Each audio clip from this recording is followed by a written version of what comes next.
കേരളത്തിലെ നഗരസഭകളിൽ പ്രത്യേക പരിശോധന നടത്താൻ തദ്ദേശ വകുപ്പ് പ്രിൻസിപ്പൽ ഡയറക്ടറുടെ ഉത്തരവ്.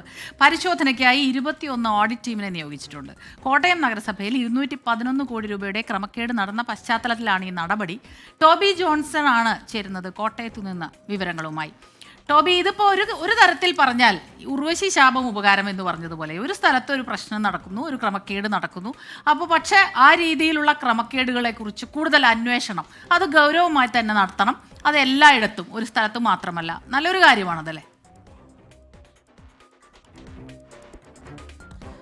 തീർച്ചയായിട്ടും ഇത്തരത്തിലുള്ള ക്രമക്കേടുകൾ മറ്റ് നഗരസഭകളിലൊക്കെ നടന്നിട്ടുണ്ടോ എന്നുകൂടി പരിശോധിക്കാൻ സർക്കാർ കാണിക്കുന്ന ഒരു ഉത്തരവാദിത്തമായിട്ട് വേണമെങ്കിൽ നമുക്ക് ഇതിനെ കാണാം. സ്മിത, എന്തായാലും ഈ 211 കോടി രൂപ കാണാനില്ല എന്നുള്ളത് ഞെട്ടലോടെയാണ് നമ്മളെല്ലാം കേട്ടത്. കോട്ടയം നഗരസഭയിൽ ഓഡിറ്റ് വിഭാഗമുണ്ട്. എ ക്ലാസ് നഗരസഭകളിൽ ഇത്തരത്തിലുള്ള ഇന്റേണൽ ഓഡിറ്റ് അവിടെ ഉള്ളതാണ്. വർഷാവർഷങ്ങളിൽ ഓഡിറ്റ് നടക്കുന്നതാണ്.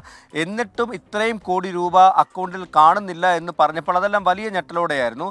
അത് കഴിഞ്ഞ് ഇന്റേണൽ വിജിലൻസ്, തദ്ദേശ സ്വയംഭരണ വകുപ്പിൻ്റെ ഇന്റേണൽ വിജിലൻസ് വിശദമായിട്ടുള്ള പരിശോധന നടത്തി. ആ പരിശോധനയിലാണ് 211 കോടി രൂപ കാണുന്നില്ലെന്ന് വന്നത്. അതിനുശേഷം കഴിഞ്ഞ ദിവസം 4-ാം തീയതി മുതൽ 7-ാം തീയതി വരെ പ്രിൻസിപ്പൽ ഡയറക്ടറേറ്റിൽ നിന്നുള്ള ഫിനാൻസ് വിഭാഗവും പരിശോധന നടത്തി. അന്നും ചില ക്രമക്കേടുകൾ നടന്നതായിട്ടുള്ള സംശയം, അതായത് ഈ തുക മറ്റൊരു അക്കൗണ്ടിലുണ്ടെന്ന് നഗരസഭയെ അറിയിക്കുന്നു, എന്നാൽ ആ അക്കൗണ്ടിലും ഈ തുക എത്തിയിട്ടില്ലെന്ന് കണ്ടെത്തുന്നു. അപ്പോൾ ഇത്തരത്തിലുള്ള ക്രമക്കേടുകൾ ഈ ഇന്റേണൽ ഓഡിറ്റ് അടക്കം ഉള്ള നഗരസഭകളിൽ പോലും ഇത്തരത്തിലുള്ള ക്രമക്കേടുകൾ നടന്നു എന്ന് ഒരു സംശയം തദ്ദേശ സ്വയംഭരണ വകുപ്പിന് തോന്നിയ ഒരു സാഹചര്യത്തിൽ തന്നെയാണ് 21 എ ക്ലാസ് നഗരസഭകളിൽ വിശദമായിട്ടുള്ള പരിശോധന നടത്താൻ തീരുമാനിച്ചിരിക്കുന്നത്. ഇതിനുവേണ്ടി ഈ പ്രിൻസിപ്പൽ ഡയറക്ടറേറ്റിൻ്റെ ഫിനാൻസ് വിഭാഗത്തിലെ 21 ടീമായി തിരിച്ചുകൊണ്ട് 21 നഗരസഭകളിലേക്ക് വരും ദിവസങ്ങളിൽ പരിശോധന നടത്താനാണ് തീരുമാനിച്ചിട്ടുള്ളത്. 20-ാം തീയതി മുതൽ 28-ാം തീയതി വരെയാണ് ഈ നഗരസഭകളിലെല്ലാം പരിശോധന നടത്തുക. അവിടെയുള്ള കഴിഞ്ഞ 5 വർഷത്തെ ഓഡിറ്റ് വിവരങ്ങളെല്ലാം തന്നെ വിശദമായി പരിശോധിക്കാനാണ് ആവശ്യപ്പെടുന്ന ഫയലുകളെല്ലാം കൃത്യമായി ഹാജരാക്കാൻ സെക്രട്ടറിമാർക്ക് നിർദ്ദേശം നൽകിയിട്ടുണ്ട്.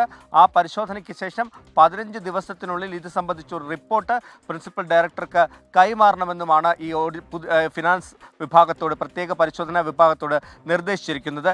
എന്തായാലും ഈ ഒരു കോട്ടയം നഗരസഭയിലെ ഈ ഒരു ക്രമക്കേട് അല്ലെങ്കിൽ ഈ ഒരു തുക കാണാതായ സംഭവമാണ് ഇത്തരത്തിൽ വലിയൊരു പരിശോധനയിലേക്ക് കാര്യങ്ങൾ കൊണ്ടുചെന്ന് എത്തിച്ചിരിക്കുന്നത്. ഈ എ ക്ലാസ് നഗരസഭകൾ മാത്രമല്ല, മറ്റ് തദ്ദേശ സ്വയംഭരണ സ്ഥാപനങ്ങളിലും ഈ തനത് ഫണ്ട് അടക്കം വിനിയോഗിക്കുന്നതിൽ എന്തെങ്കിലും തരത്തിലുള്ള ക്രമക്കേടുകൾ ഉണ്ടെങ്കിൽ അതെല്ലാം കണ്ടെത്താനുള്ള നടപടിയിലേക്കും തദ്ദേശ സ്വയംഭരണ വകുപ്പ് പോകുന്നു എന്നുള്ള വിവരം കൂടി നമുക്ക് ലഭിക്കുന്നുണ്ട്. ആ വിവരവും നമുക്ക് പങ്കുവെക്കാൻ സാധിക്കും.